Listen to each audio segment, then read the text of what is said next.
Hello dear students, welcome to our video lesson, and today's subject is writing, and our theme is narrative writing, and we will just look through 10 things to remember when writing a narrative essay. So number one, your story beginning. Your story needs a strong beginning. You can achieve this using one of the following methods. The first one is dialogue. The second one is a question, a vivid description, an interesting fact, and the last one is sound effects. So your dialogue should be like in this form, and dialogue makes your story live. A question, for example, have you ever had a day when you wished you had stayed in bed? As I rushed to catch the bus on what seemed to be a perfectly normal day, I had no idea what was ahead of me. So, a vivid description. The sun was warm on my back as I raced toward the waiting yellow school bus. As I nestled in the warm leather seat, I was greeted by the friendly voices of other excited children. The look on my face was one of confidence and contentment. With a jerk, the bus rumbled down the road, and I was on my way into one of the worst days of my life. An interesting fact: shock has been known to kill 10-year-olds. It can cause their brains to explode, their heart to stop dead still. These facts raced through my mind as I stood dumbfounded in front of my fifth grade classmate I wished stayed in bed.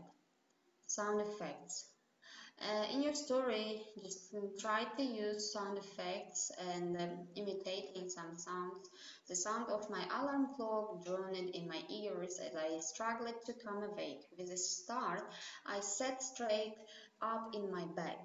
This was in my big day and I had to be on time. This is a usage of buzz. It is a sound effect. Number two, paragraphs.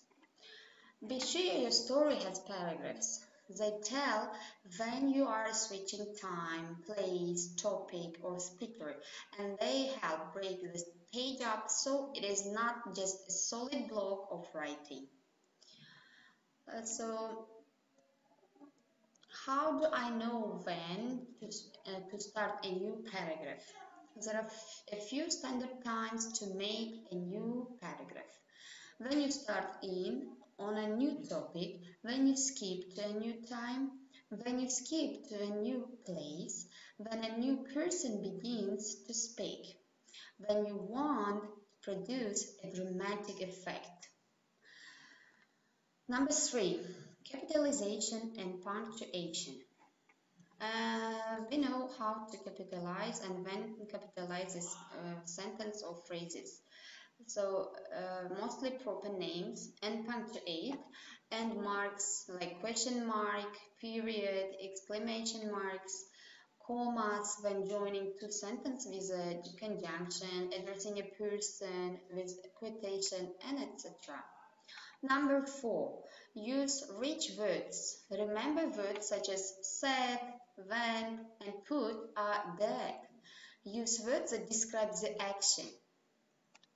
For example, instead of just telling my dad went to work, it will be better to say my dad raced to work.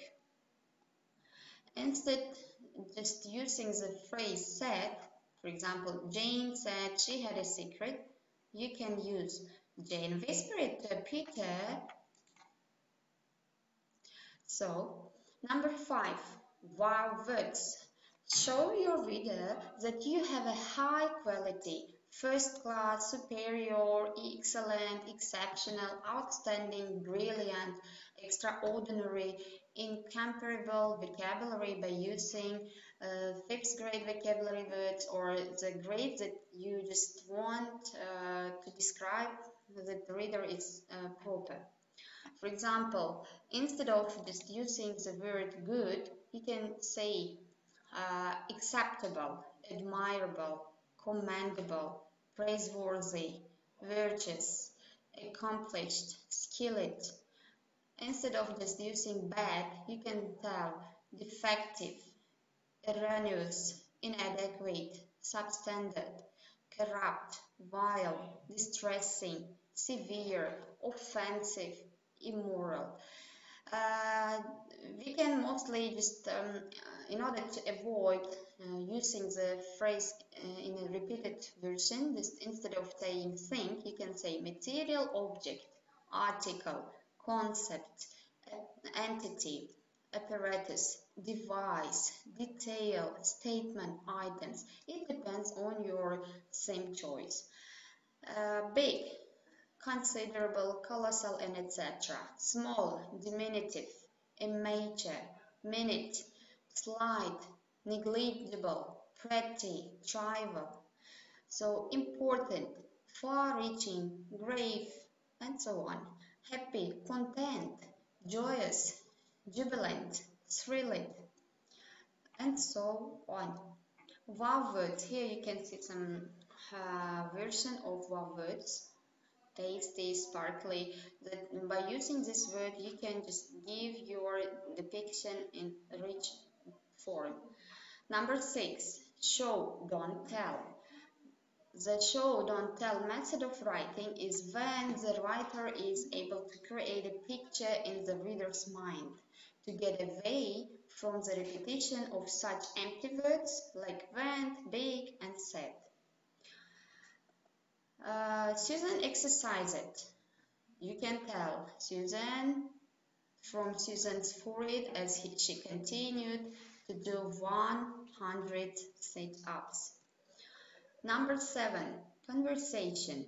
The 5 rules for writing direct quotations. The first rule, add quotation marks. The second one, separate source phrase from quote.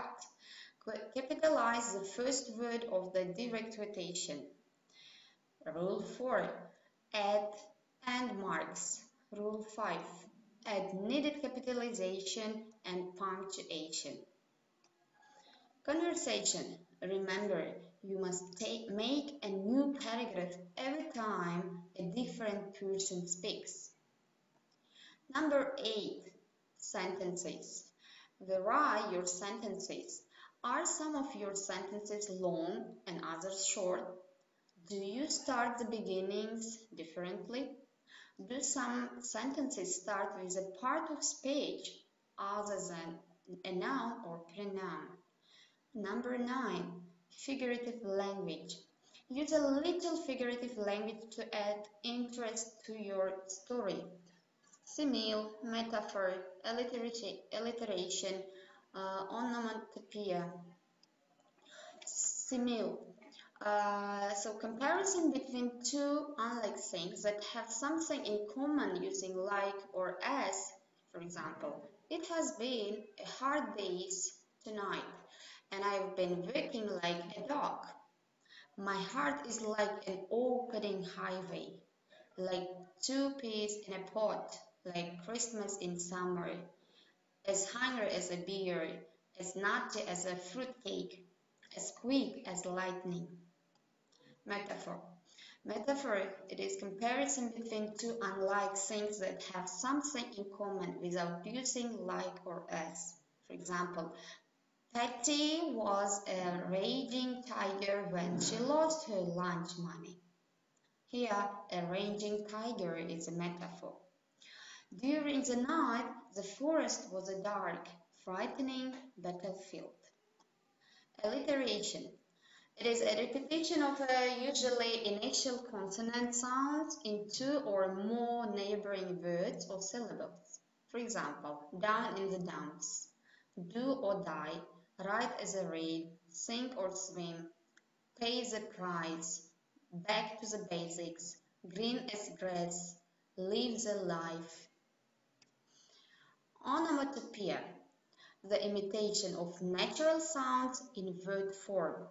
These words help us form mental pictures about the things, people, or places that are described. For example, buzz, hiss, roar, woof, bang, pop, hiss, sizzle.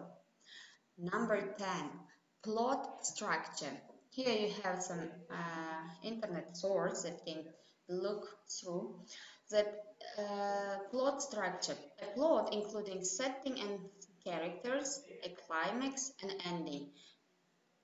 Every short story should have this kind of structure. Beginning. In the beginning of your story, you should introduce your characters. The reader should also know about the world your characters live in and the something about each of the characters in your story. Your beginning of your story is also the place where your plot or the problem is first introduced. Middle.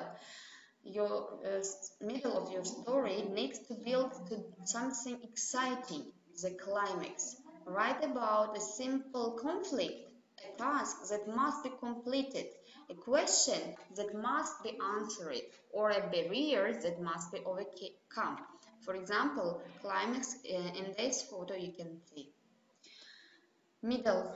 In middle of your story, you should include actions or dialogue, sensory details, thoughts and feelings, suspense. Remember to build a climax. The end. This is a big finish. The end should reveal how you overcome or overcame your problem. All conflicts are resolved and everything goes back to normal. Thank you for your attention. That's enough for today and see you in our next video.